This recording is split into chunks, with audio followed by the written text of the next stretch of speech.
Namaku Zhangyo. Aku harus bicara dengan kalian. Bumi sedang dalam bahaya. Kau alien yang sebelumnya. Kita tidak punya waktu untuk berbincang-bincang. Helnarak akan datang. Helnarak? Benar, bahaya mendekati bumi ini. Tidak, pertanda buruk di timur laut. Aku tidak melihat apapun. Cahaya itu tidak bisa dilihat olehmu. Kita tidak punya banyak waktu. Dia menghilang. Tidak, dia tidak menghilang. Dia tersangkut di sana. Hah? Tersangkut? Siapa makhluk yang mirip pisau dapur ini? Dia alien dari tempo hari, bukan? Bukankah sebaiknya kita menghubungi GDF? Ya kan, Su? Kita bisa menginterogasi dia lebih dulu. Sejak kapan kau memanggilnya Su? Dan bukan Pak Isidro? Sebenarnya... Maaf, aku sedang mengisi energiku. Aku tidak punya waktu untuk terbaring tidak sadarkan diri. Di mana aku? Oh, ini kantor cabang organisasi bernama SKIP. Aku ketua cabangnya, Hiroshi Ban. Namaku Su Isido. Aku Yumahize. Namaku Rinatsume. Namaku Yupi. Namaku adalah Zhangyo. Aku samurai yang menjelajahi alam semesta. Aku minta maaf telah mengganggu kalian. Permisi. Aku pergi. Tunggu dulu. Kau masih perlu istirahat. Aku tidak punya waktu untuk itu. Saat cahaya buruk itu muncul di langit, bencana akan mengikuti. Aku harus bergegas. Cahaya buruk? Sepertinya cahaya itu tidak bisa dilihat oleh mata manusia. Waktu yang tersisa bagiku. Apa aku mencium aroma kopi yang indah? Maksudmu ini? Aku yang membuat kopi ini.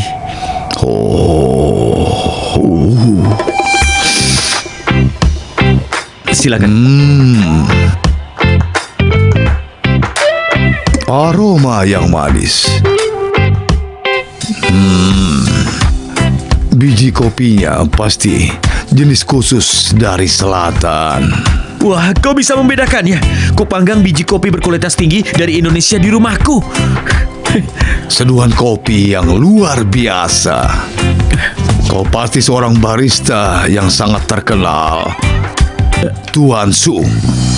Begitu juga dirimu, karena bisa mengenali aromanya.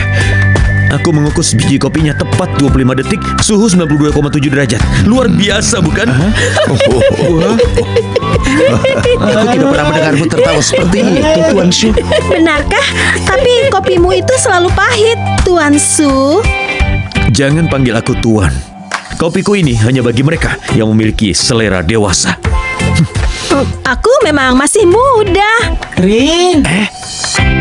Jadi, kau berasal dari mana?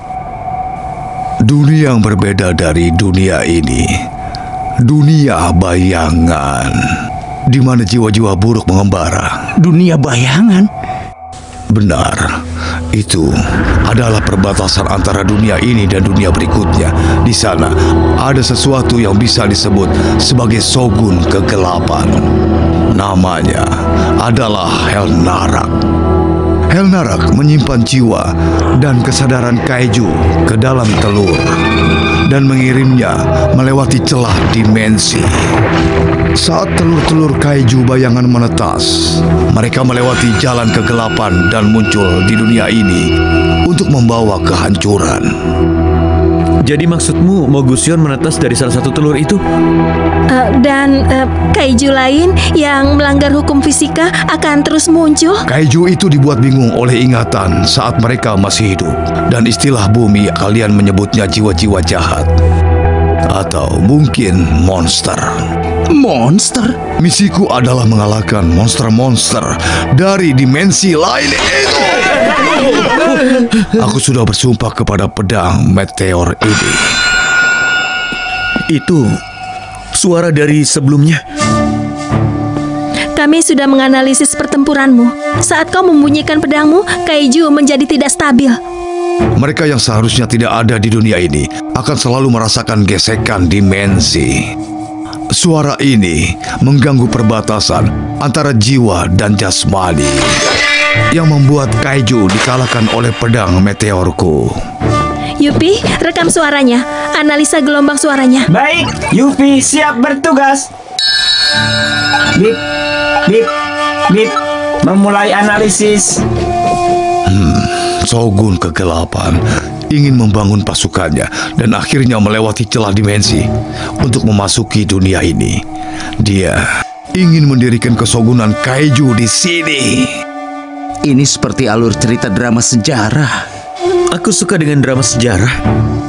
Jadi, kapan Shogun Kegelapan itu akan muncul? Dia akan datang dari celah dimensi. Tapi ada pahlawan yang akan berjuang sebaik mungkin untuk mencegahnya. Siapa itu? Seperti kau, seorang ultra. Ya ampun, cepat ambil Hado. Ya, segera. Cepat kopinya. Oh, aku mengerti. Kau ingin identitasmu dirahasiakan. Tuan Gento juga sama sepertimu. Siapa Gento? Itu tidak penting. Jangan khawatir. Apapun planetnya, aku selalu cepat tanggap. Aku rasa tidak. Apakah kau ingin secangkir kopi lagi? Tuan yang baik, terima kasih. Aku ingin.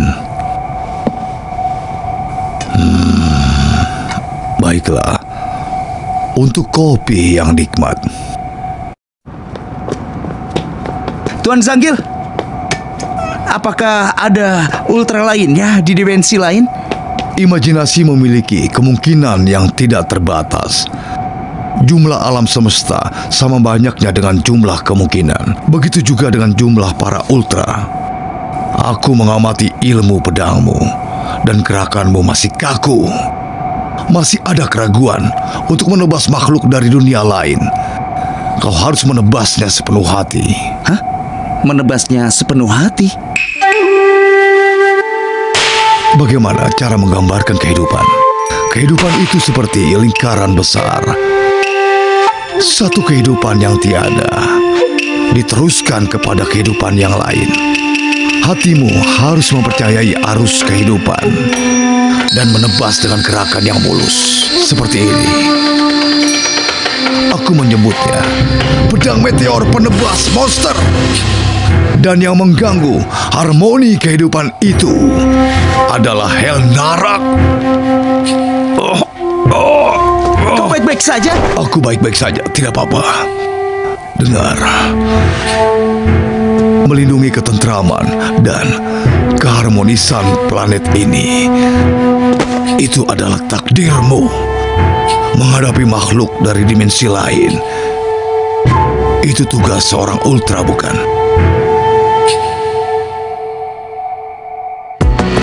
Ini Yu, aku sudah tiba di lokasi. Yuk, lakukan pemindaian partikel moon dari topologi dan geologi di sana. Baik, Yu siap bertugas. Cuaca di sekitar perkemahan itu menjadi tidak stabil. Selama 2 pekan terakhir ada area dengan tekanan rendah yang aneh. Jika ada celah dimensi di sana, udara akan terus mengalir ke dalamnya. Itu akan menjelaskan tekanan rendahnya. Dan cahaya yang Zanggil katakan akan datang dari sana. Jika celahnya menjadi aktif, celah itu menciptakan gangguan magnetik dan menciptakan fenomena plasma di udara. Itu benar kan, Tuan Su? Tolong, jangan panggil aku Tuan. Cahaya, aku melihat cahaya. Pemindaian partikel menunjukkan garis patahan di bawah sana. Garis patahan aktif yang tidak diketahui. Kita tidak melihatnya di survei geologi. Itu pasti celah dimensinya.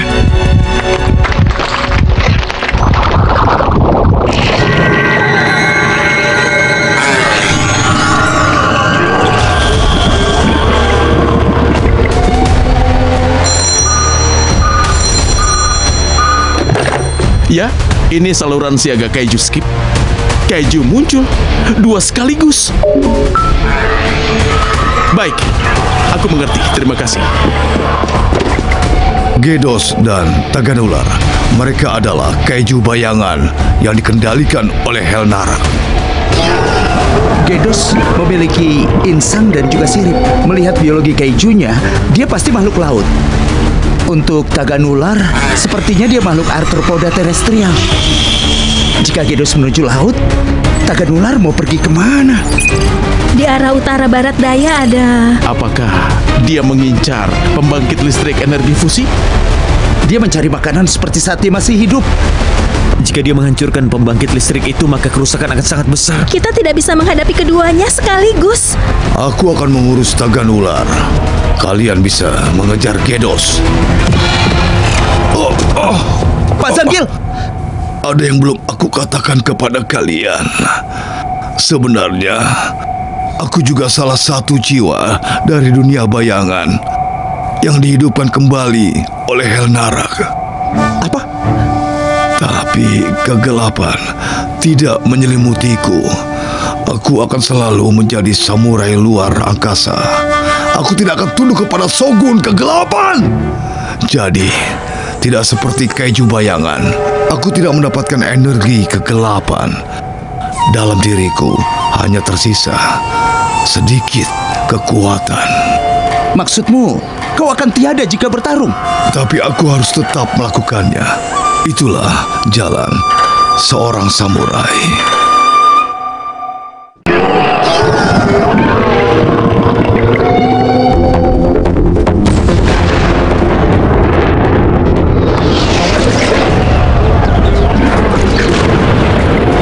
Tidak ada pengaruhnya. Aku sudah menganalisis gelombang suara dari pedangnya Zanggil. Aku akan mengirimkan data yang sudah diperbesar. Ini dia. Rasakan ini.